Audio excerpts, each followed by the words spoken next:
Shop Talk, baby. This is the show where it's okay to be you. We're talking from Yale to jail and from the church house to the pimp house. Nothing's excluded on Shop Talk. So if you don't have a phone, I suggest you borrow one.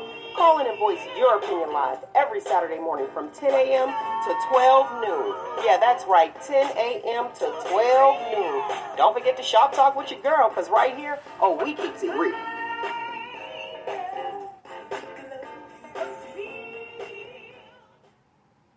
Hey, here we go with the exclusive. Let me get this spelling correct here. The exclusive Shop Talk with Mel show, where we are talking about Project 2025 explained with the beautiful Jaladah Aslam. Did I say the last name right? You got it. Okay. You got it. Good stuff, good stuff. So let's give it up for her.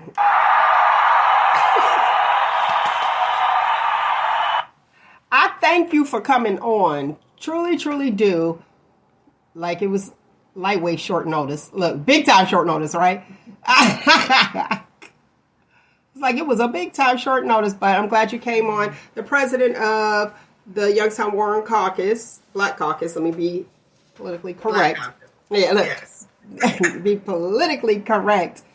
Yes. And on to explain to us who don't know all the details of Project 2025. We hear it constantly. It's like, okay, wait, what don't we want? What is this that we're doing? What does this mean? And who sat at the table and decided this is what it was going to be? So she is here. That part. To explain that to us. I want to make sure I get your spelling correct. So let me do this real quick.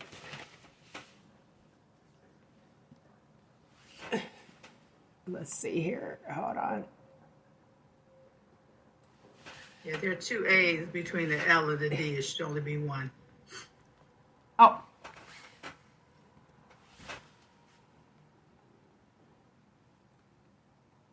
Okay, so it should it be one? One A between the L and the, so it's Jaladdah. Oh, okay, so I had it right. Yours you have two A's in between. It's on yours. I wonder why. Why is it on mine like that? Yeah, because I got yours spelled right. Let me see if I can. No, I can't. You have to do it. Fix it? Yeah, I can't correct yours. Okay. Yeah, it has to be on yours. That's why I was like, wait a second. Did I have it right? There you go. Okay, I'm like, there. Okay, so I did. I had it right on this end. I wanted to make sure that it was going across the ticker the right way. Okay. All right, so we cooking with grease. I'm like, we cooking with grease. Now, the 2025, the Project 2025 that I hear Kamala speak of, and it was over 300, her and Sunny Hostin, The View. If you watch The View, I'm a View watcher. And you hear them talk about Project 2025. Now, they said it was over 300 pages. No, over 900 pages. Oh, 900. I'm short 600. Oh, God, 300 was a lot for me. No, it's over 900 pages. It's called a mandate for leadership. Mandate for dictatorship? That's what I'm getting. That's their version of leadership. The people who wrote it, their version of leadership. Who were these people that wrote it, though? So that's what a lot of people don't understand. So there were, from what I understand, the basics of it was produced by the Heritage Foundation. And if folks don't know about the Heritage Foundation, you need to look them up. They're an old, conservative, rich, white male group that have always been concerned with preserving the status quo like 60 years ago. So they are not interested in civil rights. They're not interested in workers' rights. They're not interested in women's rights. They're interested in white rights. Their belief is that the founding fathers of this nation, 300 years ago, the rich white property owning, slave owning males got it right, and that they should always be in charge of this country. And with the browning of America, as we continue to become more and more diverse, they are more concerned that they will no longer be the only folks in charge. So Project 2025, Mandate for Leadership is what it's called, is actually a transition proposal for the next conservative president of the United States and how they want to see government and how they want to see systems changed under that person. And of course, their person just happens to be the Republican nominee. But even though it's Donald Trump right now, they probably want it for whoever it was. Okay. So it's whoever's in office for the Republican Party. Right. Yeah, because it's bigger than him. Mm-hmm. That's what I'm... And look, at 900 pages, I guess so. Yeah, it's bigger than him. This is about making sure they always have power. It's kind of like putting an apartheid system in effect in advance, because they see the diversity, they see the browning of America. The largest growing population in the United States is the Hispanic population. Okay, that's why we wanted that wall. Look, that's why we, air quotes, the peoples wanted that wall. Okay, right. So their concern between brown folks and black folks and Asian folks, that all these people would be other shades other than them, and that they would have to share power, and they're not interested in that. So the Heritage Foundation is the group that was basically behind putting this together. The Heritage Foundation is the group that puts together a list of conservative judges and gave them to Donald Trump to appoint. He didn't pick those people. They said, here's a list, pick some of our folks. The Heritage Foundation, not just Supreme Court justices, but federal judges. Like, they have a list of folks, a little conservative army that are ready to go into power when they have their people in power. So is that what they were talking about as far as like making it into a dictatorship? Well, it's what they have inside the plan. And that's why, when you talk about a 900-page plan, people are like, I'm not reading no 900 pages, because we're kind of lazy. Mm-hmm. But the reality is they know we're kind of lazy. And they're banking on that. They put it out there in plain sight. They've got a website. These dudes have wrote out what they want to do and put it at project2025.org. They've got their own website. You can go in, you can download the 900-page plan. You can buy it. But the reality is that they are very serious about what they're planning, and they just assume that people won't read it. Folks weren't going to pay a lot of attention to it, and they will be able to just ram it through. And it's full of a lot of things, but one of the key pieces of it is they want to change the federal government from being known as a government to the administrative state. That means that whoever is the commander-in-chief would have ultimate power over all agencies, over even the agencies that are supposed to be independent, like the Department of Justice, like taxation, like the IRS. No, that person would have full authority over everything. Like a dictatorship. Like a dictator. Interesting. So is it safe to say, well, you just said it was getting that out, reorganizing the federal government? Oh, they want to blow up the system as it is and start it all over. Right. They want to fire 50,000 civil service employees and replace them with political appointees.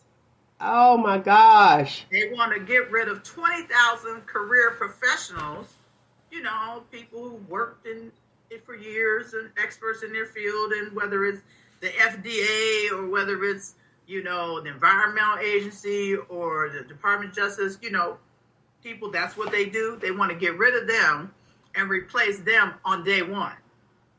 Wow. So apparently they are already putting their list together, grooming these people, training their little army to be able to go in and take over the day the president is inaugurated. So January 20th, 2025, they plan on putting these 20,000 people put them in office. Interesting. Well, can you go into, you said that the Hispanic has the largest population. The fastest growing. The fastest growing population. Let me be correct. I mean, listen, this is still a white nation. It's still predominantly white, but it's not overwhelmingly. And when you look at the combined populations of other ethnic groups and other races, you know, before 2048, they're predicting that the nation will no longer be a majority white nation. It will be a diverse nation. Absolutely. That's probably why they had that box in the when you fill out an application, biracial now. This is new. This is new. Okay. Biracial is real new. Well, right, but it's in there. Now they actually have it. Right. And so my thoughts are, okay, so you put a biracial box before any 1% black, you were black.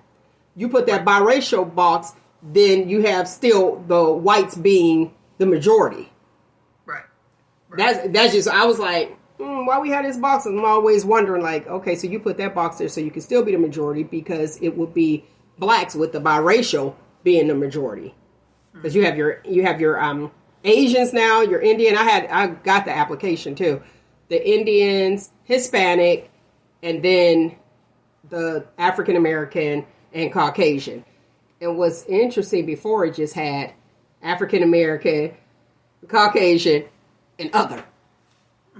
Now we like breaking it all down. I'm like, okay, wait, what are we doing? Stats? The mass deportation. Are you familiar? Can you explain that a little bit as far as like the mass deportation? Project 2025? Project 2025, yes. Oh, yeah, absolutely. They're different. They have different categories in Project 2025. So it's worth the read. And if anybody follows me on social media or on Facebook, they know that I'm posting facts on a regular basis. I try to do it every day. I didn't do it yesterday, so I'll post today about things that are actually in the plan. I'm not making this stuff up. And one of them is the fact that they want to change the Department of Integration, and they want to kind of make it like a police state. And so they are attempting to remove, they plan to remove all illegal immigrants, they're even talking about deporting children who are DACA children, you know, children who were born here, but maybe their parents weren't, or children who came here as kids. They don't know any other country. You know, they were raised here. They went to school here. They're working here. They've been living here 30, 40 years, you know, but in their mind, they're not a United States citizen, so they got to go. Okay. That's crazy. You know, go where? I don't know those people. You know, that's not my home. I've been here for years. But they also plan to increase to add 100,000 jobs to ICE, to the Department of Immigration, and they plan on detaining, rounding up, mind you, up to 100,000 people. They have already planned to put, and I don't know where it's at, but they are planning tents. So they're going to round these people up and put them in tents until they can ship them off overseas or wherever they think they came from. Wow. Yeah. Wow. People don't understand. Like, when you talk, this is the kind of thing they did in the Holocaust in Germany. They rounded people up and they put them in tents. So what happens if you don't get rid of them, or you're not able to deport them? Then what happens? Now, you know, what happened in Germany is they started killing them. I'm not saying that's what they're planning to do here, but what you gonna do? To just have everybody housed in tents? Then what?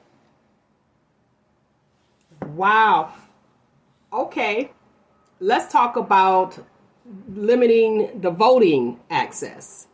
No, they've already started. we know that, but it's part of it too. And it was like, wait a minute, hold on. I mean, if you look, even now, like Ohio has been real crazy lately.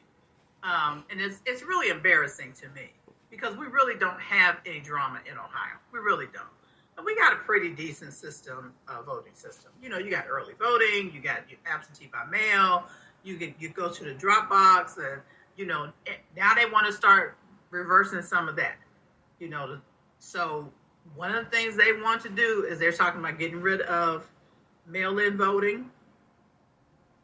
They want everybody to provide proof of citizenship in order to register to vote. But then we have to do that anyway? Here's the thing. You have to be a citizen to vote. What are we talking about? This is not new. But they want to make it harder for people who are citizens. Because if you don't know where your birth certificate is. Okay. That's a lot of that. It's a lot of that. And those are people who can't keep up with that or don't have it or don't have the money to go get it, because birth certificates are not free to go get a copy of it. And maybe you just missed that election. Well, they don't care because you're probably not going to vote the way they want you to vote anyway. Okay. Banking on ignorance. They are targeting groups of people who they know would have difficulty adhering to these new regulations. So they won't just wipe out a group of people being able to vote. What they'll do is, and what they continue to do, is make it harder and harder for people to vote. And they claim, well, you know, we wanted it to be easy to vote but hard to cheat. Well, you know what? I've been a citizen. My parents were citizens. My grandparents were citizens. What are you talking about? Right. Suddenly, I need to give you my birth certificate to vote. Or the other thing, and this is pending in Ohio right now, they're talking about passing this, is somebody else can look at me and say, I don't believe Mel really lives where she says she does. And so I'm going to challenge her eligibility to vote because I think she really lives in Pennsylvania. So someone at the Board of Elections can actually give you a provisional ballot, and then you have to prove that your driver's license that you've already given them is real, and then come in with some more, like a piece of mail or whatever, to prove that you can, where you live. They want random people to be able to challenge other people's eligibility to vote. That's nuts. And it's nuts, but what people don't know is that there's a bill pending in Ohio right now. It's called House Bill 472, where that junk is included in there. And if they get their way and pass it, we're going to be like Mississippi. See? And I was ignorant to that because I had no idea that is what was going on. I knew about making sure that you wasn't kicked out, that situation. Like you voted. Then all of a sudden, oh, guess what? You're not able to vote. What do you mean? I just voted in the last election. I was aware of that, but not this new bill. House Bill, what is it? 472. House Bill 472. Man, that's crazy. So you look up in Ohio legislature, look up House Bill 472, and they will give you the rundown. And it's scary. It's scary. They want people they want you to have a picture ID in order to register to vote. Now, I'm not voting. I'm just registering. So just to register, they want to make sure that you have a picture ID. Yeah, you would have to actually have an ID. Wow, I'm glad you're on to give that information. That's pertinent information that a lot of people are privy to, but don't know where to find it, because if it's not in our face, i.e. Facebook, air quotes for the listening audience, Facebook is in your face. If it's not in your face, we don't go to look for it or search for it. Or it's like, I'm not into politics, so I don't really look into that until it's time for me to vote. Like, wait a minute, I'm not really into it, but I need to know some things, but I vote. So I need to know this information. And I do. And if you vote all the time, you don't think about this kind of stuff. You don't. You don't. A lot of people who vote are not politically active and don't pay attention to this stuff. They just mind their own business, take care of their families. They go in to exercise their civic duty, and you go, what? Wait, I got to do what now? What? When did this happen?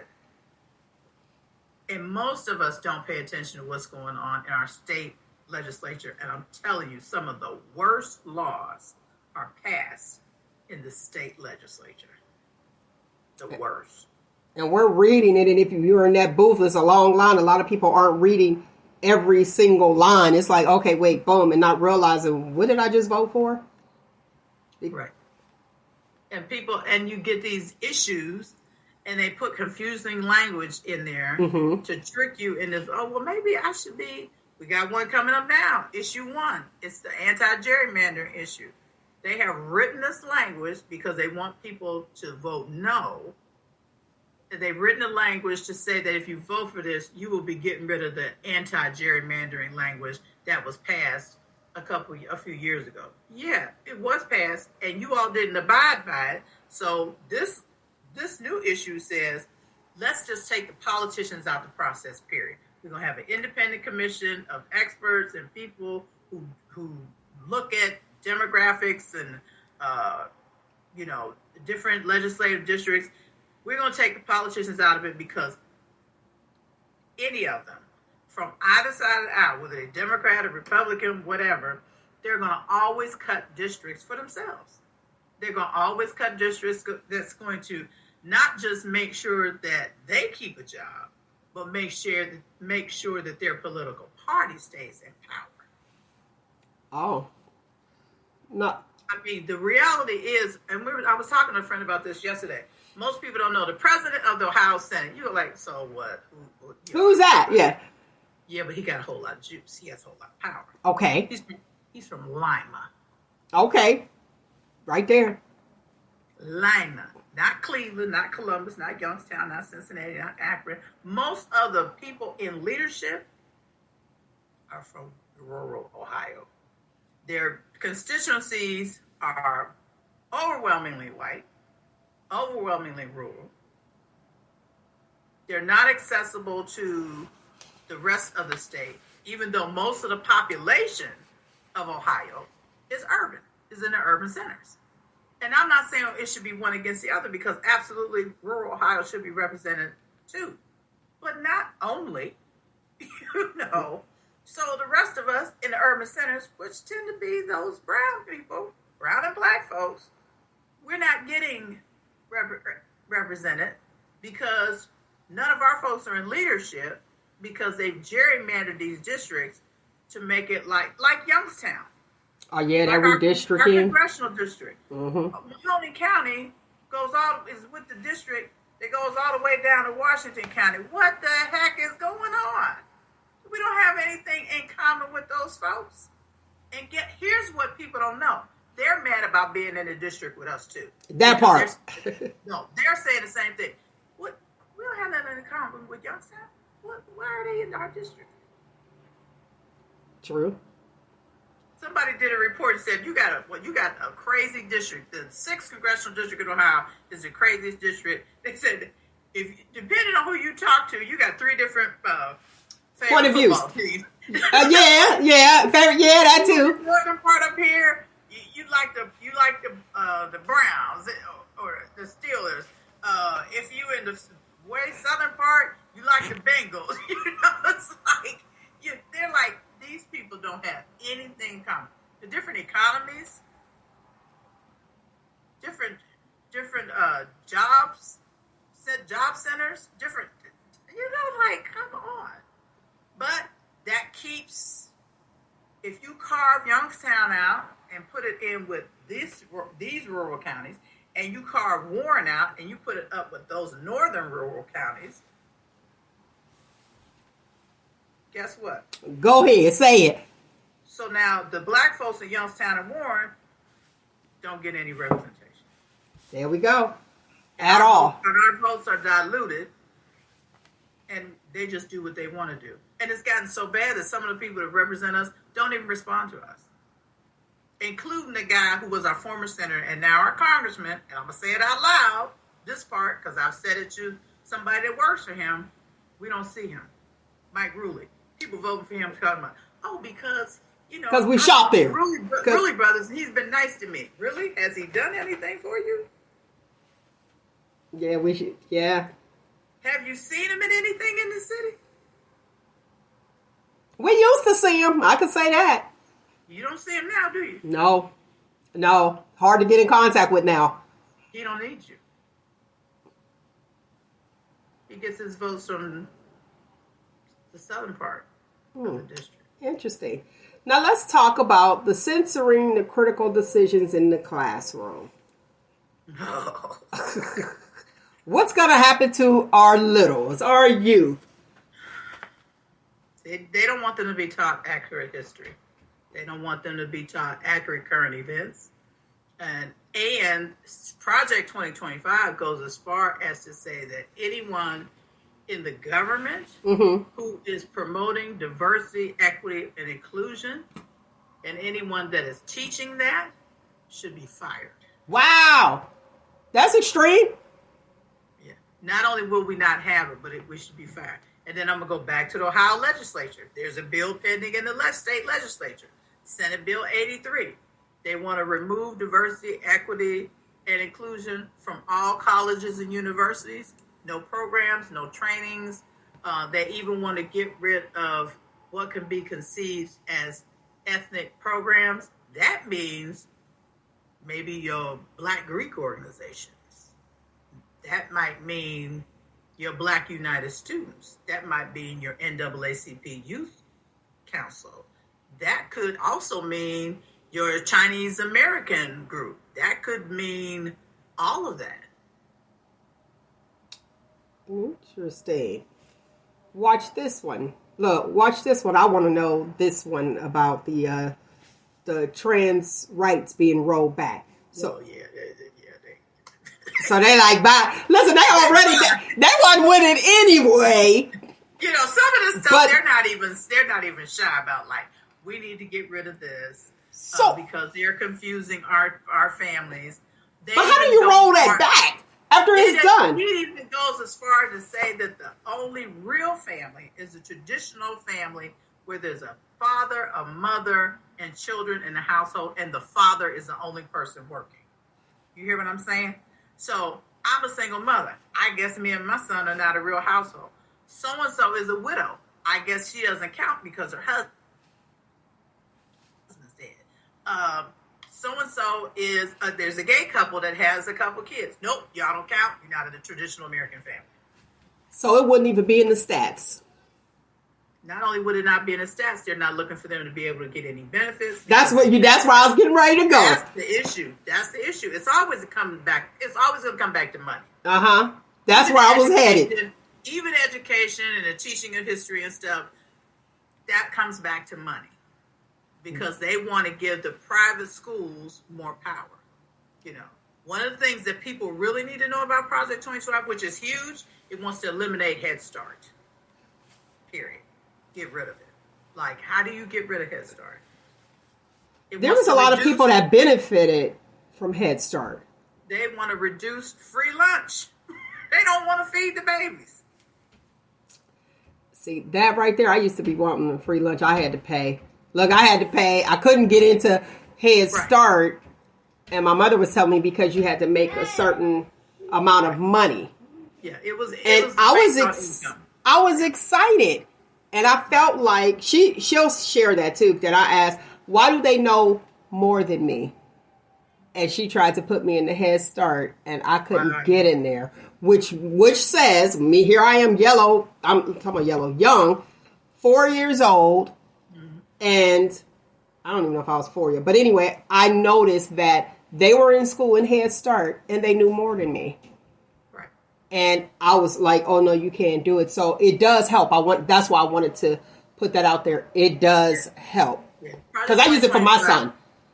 Yeah, they want to eliminate it, get rid of it, period. People go, oh, no, they can't. Yes, they can, y'all. Because it's money. Again, it will give them the freedom to take that money away from children and from feeding children and give it someplace else. They want to get rid of the Federal Department of Public Education. They want to get rid of it. Shut it down completely.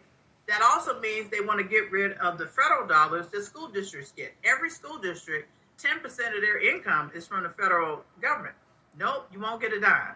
Rely on your state. I want to elaborate a little bit on that. My purpose for bringing that up is because when I hear people say, oh, they use Head Start as, and I say they with air quotes, as a child care.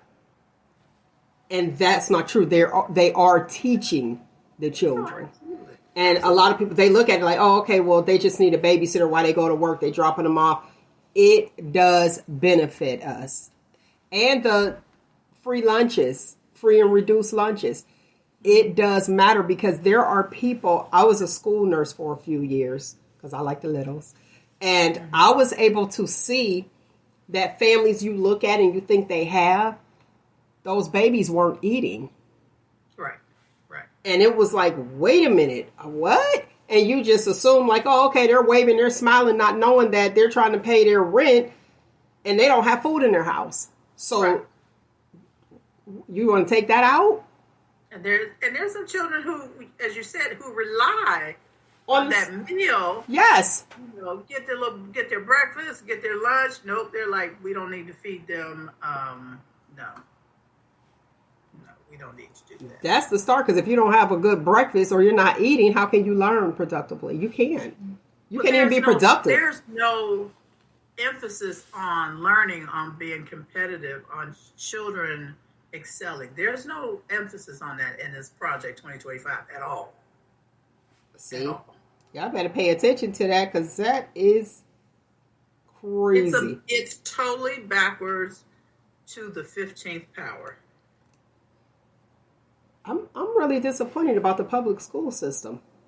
Like I'm stuck there. I'm really disappointed in that because it's almost like, I remember I was going to Hayes, predominantly black school. Grading scale was lower. I didn't realize that. So here I am getting A's, and then I went over to the other side, Volney at this time, and it was predominantly white. The grading scale was a lot higher, so I went to like low B's to C's at that point till I kind of adjusted. Right. But I remember what was told at the predominantly black school. Shout out to Mr. Monroe. He was screaming it, "You will learn. You will learn." He said that all the time. And I was like, that's weird. You know, I'm young, like, okay. Then I went over to a predominantly white school, and that teacher didn't yell, didn't do anything. That teacher stood up if we were talking in class, and he said, "Learning is a privilege. I'll be back when you want to learn," and left out with his coffee. And that was the dynamic. So it brings, when you say that, and I'm like look, scanning through Project 2025 because I ain't read no 900 pages. And I see that and both of them are public schools. And I see that, wait a second, this is back to learning is a privilege. And the reason I say that and couple it with the private schools. So it's learning is a privilege here, even though it was a public school, versus you will learn. You need to learn. Like, hello, wake up. And he was trying to wake us up then. And now here you got a whole law you trying to pass. Oh, yeah. To say, guess what? It's here. Wake up. It's like, well, are we finally crossing that bridge that we said, well, you know, what's that saying? I'll cross that bridge when I get to it. Are we at the bridge? Right. Yeah, right. I mean, you know, it's sad. It's scary. Very scary. They're saying, okay, we'll just leave it to the states. Yeah, well, again, I told you about these crazy state legislatures. So if the state says, okay, we just think that all schools should be private and not public. Who can afford it? You ain't even feeding us. Well, what they'll say is, we'll take that money and we'll give you vouchers so you won't have to pay. But here's the deal. You have to be accepted into a private school. They don't have to take everybody. And even if they take you, they can boot your butt out. Right out. So and take that voucher money. Look, take that voucher money. Talking about voucher, but that's what I wanted to say. They did something similar in Arizona where they shut down public schools that they said weren't performing. And so children then had to apply for private schools. And there was an example of a woman who said her child couldn't get in. He was special needs. They wouldn't take him. So she ended up having to homeschool her child at home. Now, so if I have a job, how is that going to work? Knocked down. The income's different, so am I feeding my child here? How do I... And I'm paying all this income tax for you to take this money and give it to a private entity that will tell me that they won't accept my child? Something's wrong with that.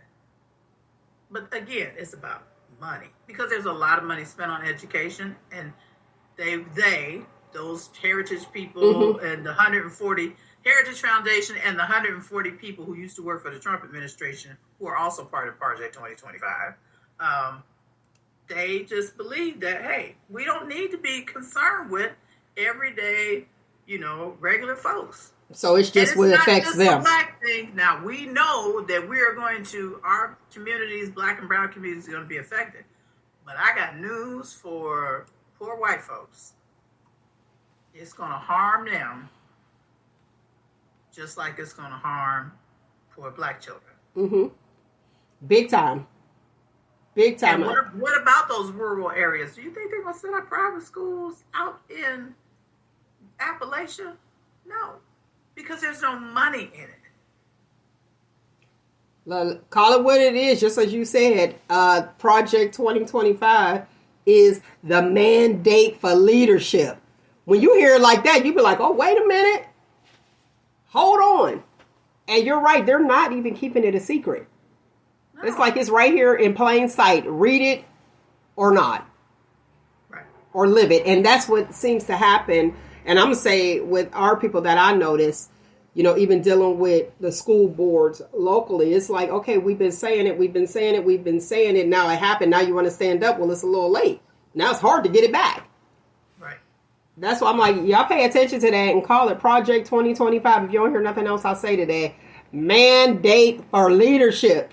I mean, that's what it is. When you say that, you be like, hold on, wait, who gonna be in charge of me? And it's a mandate. Yeah, they wanted to, I told you, change the federal government to the administrative state. And listen, and then capping the vote, saying who can, we don't want that vote because that vote's going to go a different direction.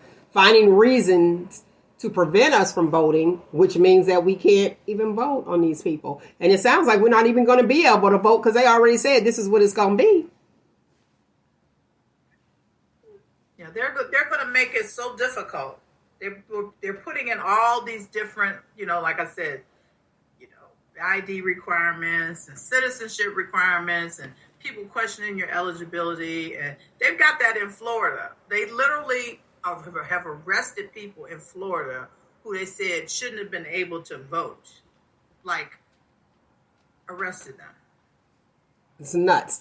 I would like for you to share what happened to the young man when he checked to see if he, checked his voting status.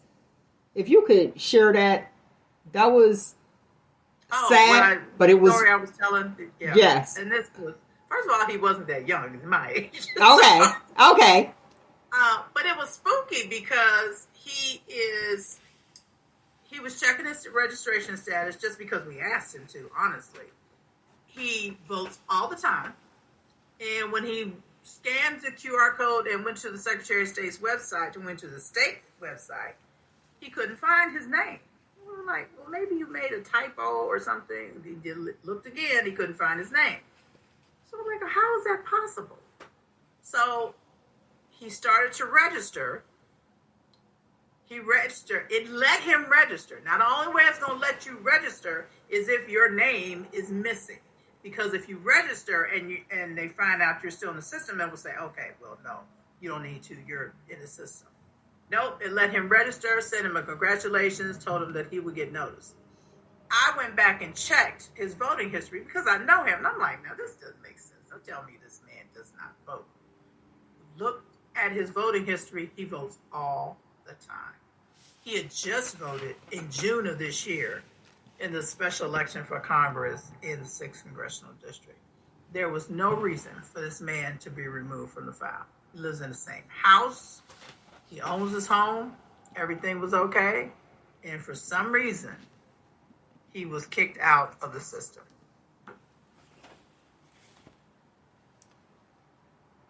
That was crazy.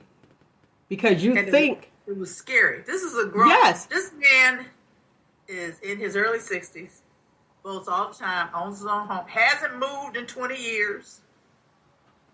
Like, we were looking like, okay, the address is right. And when I looked at his voting history, I was like, oh no.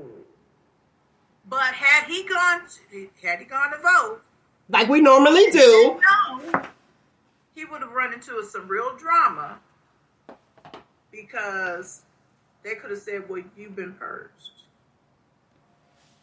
And we hear about that purging all the time. They be like, check to make sure you're still registered. I got some calls from friends of mine that say, hey, Mel, make sure you're registered. And I had that same response as he had. I vote every election, even in the city. Who vote? Look, even at the schools, who we vote for? I'm good. I don't right. I vote all the time. I'm good. And I was like, oh wait, I probably need to check this out. I'm telling everybody to check. I check mine, and you all know I live, breathe, and eat this stuff. But I check mine because I know who they are. I don't trust them. So I'm like, we just to be sure. Let me make sure. Exactly. To be sure, let me make sure. Yeah, because voting, the deadline to register to vote in this November election is October 7th. And so, October the 7th. October the 7th. So if he hadn't checked beforehand and gotten straight, he wouldn't have been able to vote in this election. Now, when we were talking, he was talking about volunteering, doing some volunteer work to get people out to vote. This is not a man who doesn't, you know what I'm saying, who doesn't vote. Wow. And he would have been volunteering to get people to vote and can't vote. Wow.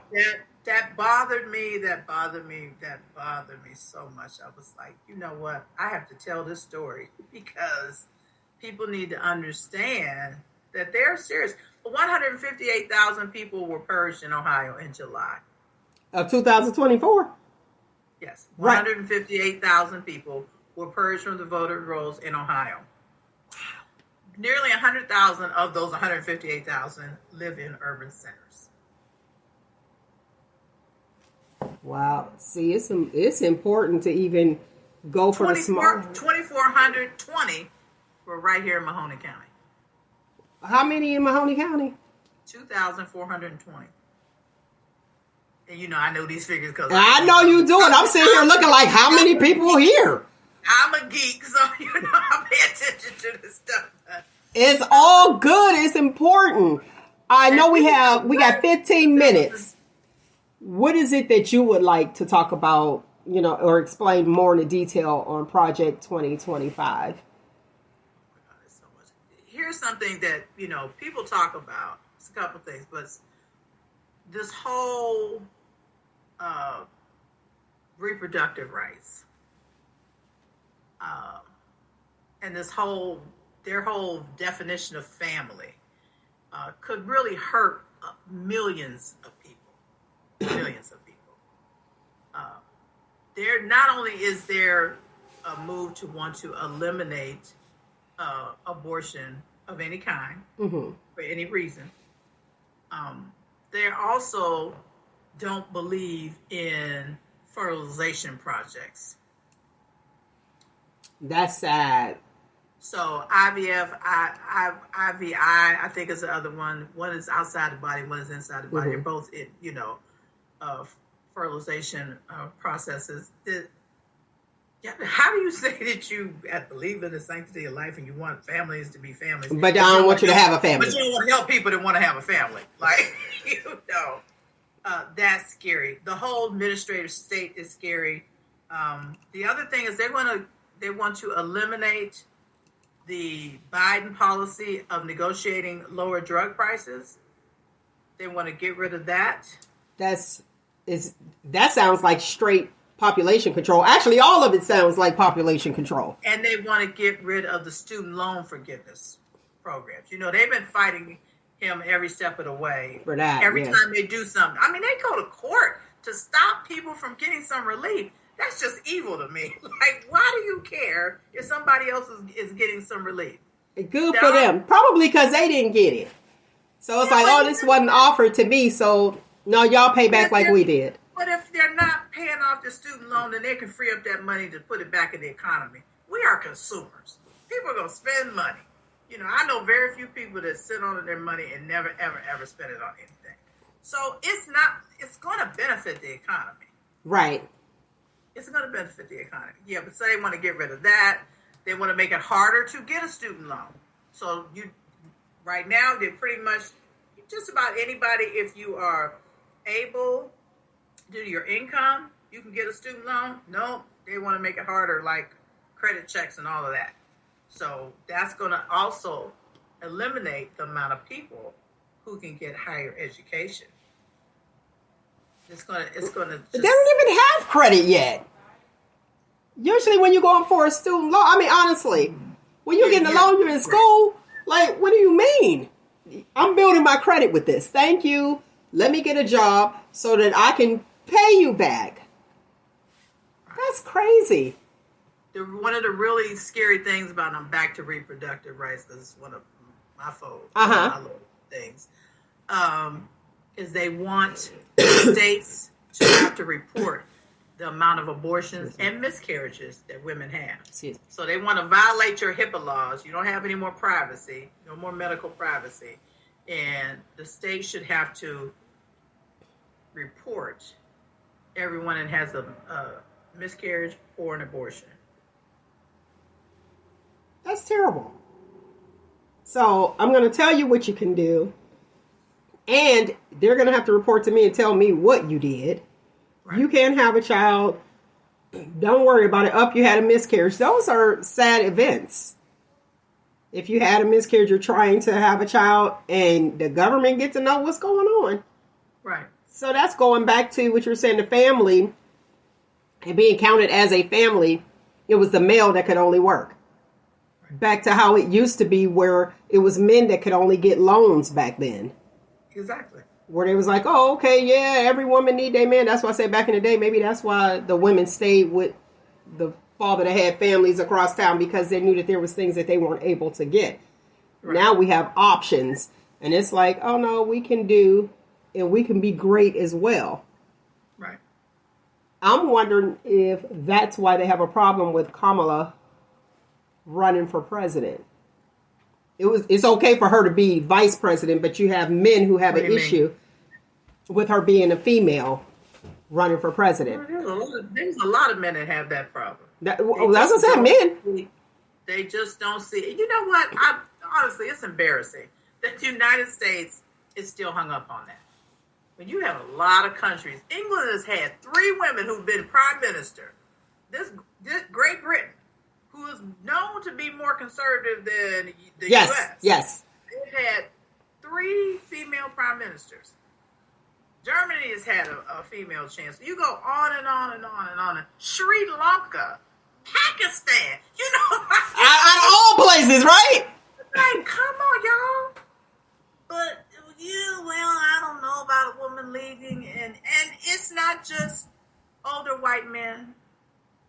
Because there are, fortunately, black men that feel the same way. It is.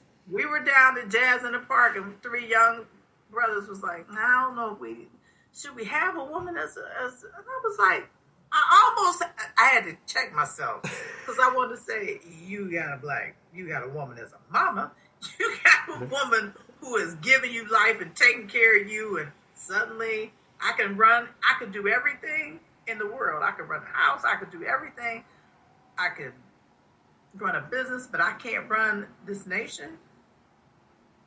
But but you're okay with a male who is out, anybody, whether they're qualified or not, just because of their gender.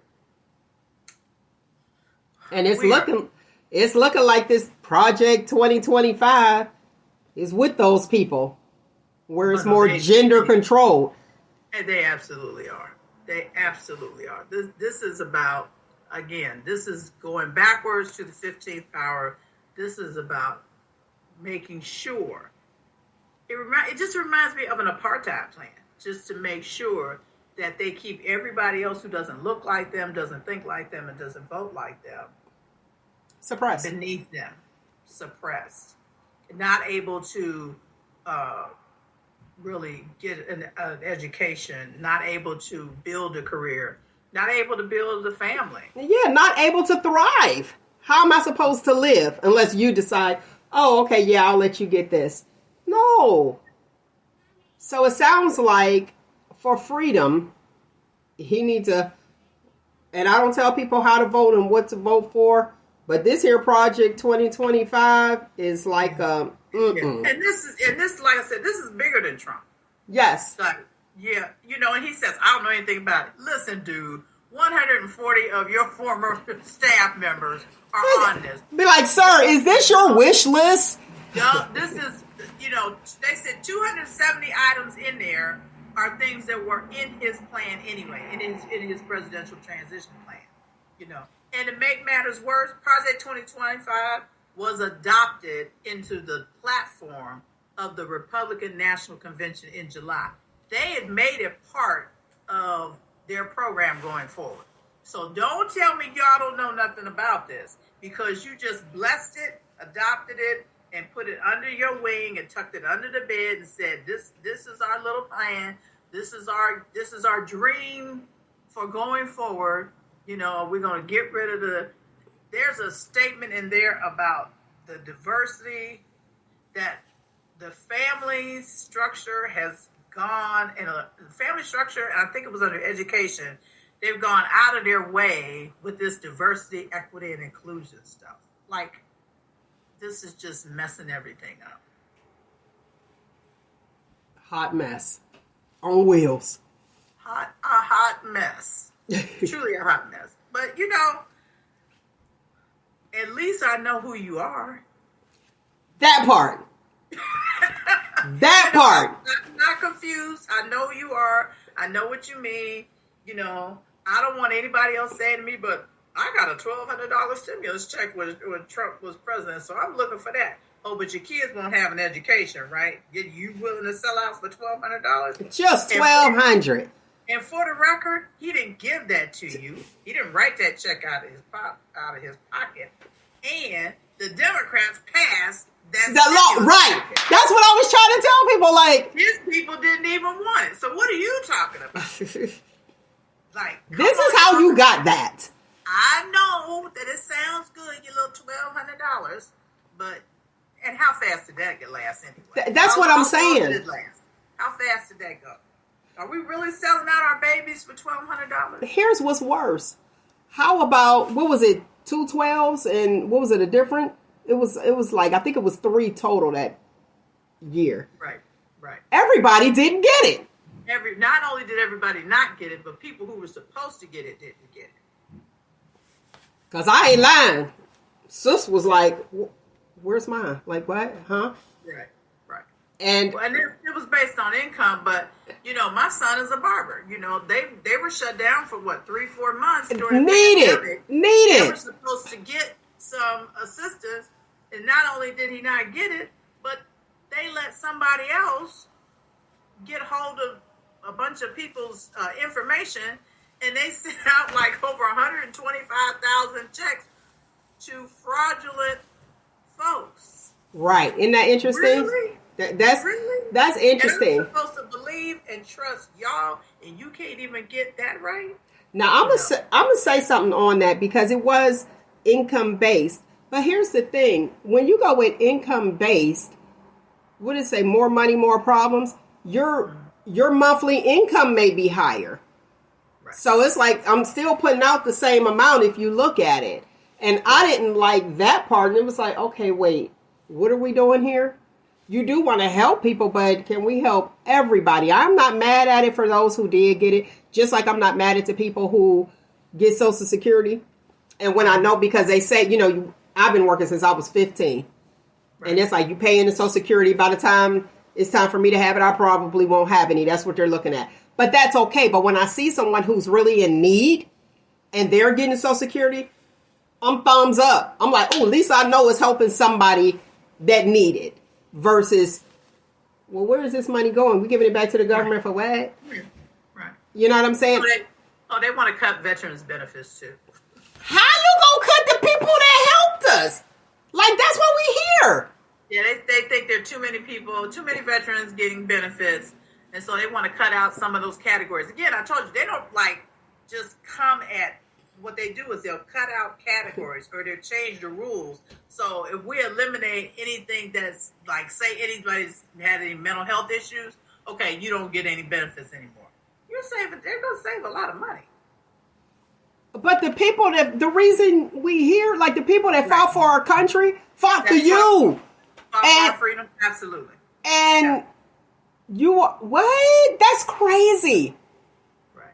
It's not good. It's not, there isn't a part of that is aimed toward helping your average person. See, that's crazy because they probably be mad at me because I feel like people who are retired, I feel like they don't need to pay taxes on that retirement money. They put in their time. I think, after a certain amount of years, like you put in all them years, you done paid your taxes and you still taxing my retirement check? I'm on a fixed income. Like, are we double dipping here? But that's a whole nother show. And I let that be here.